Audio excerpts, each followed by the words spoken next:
Mr. Martin. Hello. Hello. Hello. Right, listen, I've been listening to your show. Yes? And quite frankly, if you don't mind me saying so, it is the worst program I have ever heard on the radio. And you listen to the radio? Yeah, well, you see, my sister, I'm stopping at my sister's at the moment. Yes. And let me tell you this. She said, have you heard this program? So I've tuned, and I tell you what, it is a disgrace. Well, I'll tell you something. And I'm going to complain about the way you cut people off. Yeah, well, I'll tell you something, Mr. Martin. I am surprised. Yeah, Mr. Martin to you. All right, I'm surprised that your sister can put up with you because you're an obnoxious old fool. How dare you? You're an obnoxious old fool. Now, I want an apology off you. You get nothing like an apology off me. I have been in this business. Just a minute, Mr. Martin. You're an obnoxious old fool. Now, have we got that straight? Will you accept that? Despicable. I don't care. I want an apology off you, and I want it now. You will not get an apology, because I have nothing to apologise about to you. Do you know, I just cannot believe this. Well, you better start believing it, because I'll tell you, it's time you pinned back your luggles, Mr. Martin. Do you know, I just can't believe it. I am 72 years of age.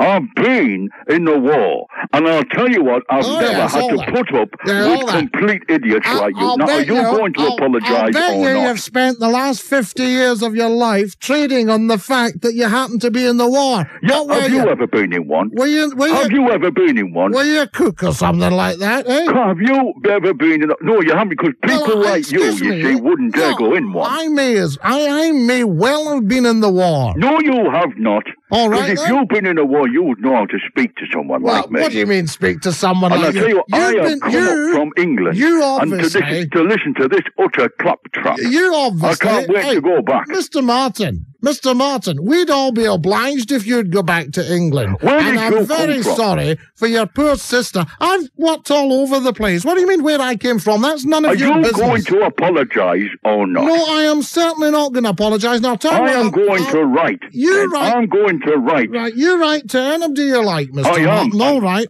I want an apology. Write to me, okay, and I'll rip your letter off. This is your last chance. I'm going to give you one chance. Yeah, well, you give me as many chances as you like. And if you don't apologise, you are going to be in serious trouble. All right, yeah, we've heard all that. Is this what you used to give the Germans during the war? What I gave the Germans? See, you'd run away, you. Oh, like a lot of Scottish people who ran away from the enemy. People like you. I see, I've lived I haven't run with away Scottish from people. you. I've been in the army with Scottish people. I tell you what, the Scottish people are a race that are frightened of war. And people like you see, you're on your own mouth. And yet when people are there putting on a point of view to you, it's quite plain in my mind that you are frightened of hearing the truth. So you cut people off. How dare you? And that's you. You're a coward. How dare you? How dare you? How dare you talk to me like that? I'll tell you something, matey, right? Far from me owing you an apology. You owe the listeners to this radio station one massive apology. You always have been. You're a coward. You're a coward. You see, it's on your mind. Trenches. You've never seen a trench in your life. The only trench you've ever been in is one that you've fallen into because you've been so pissed. Hello? I'll tell you something. Listen. Look, I'm not going to... I'm not Scotsman I've ever known. Listen, you're all mouth. I'm not going to take any more of this from you, all right, matey? Now, you write to who you like, right?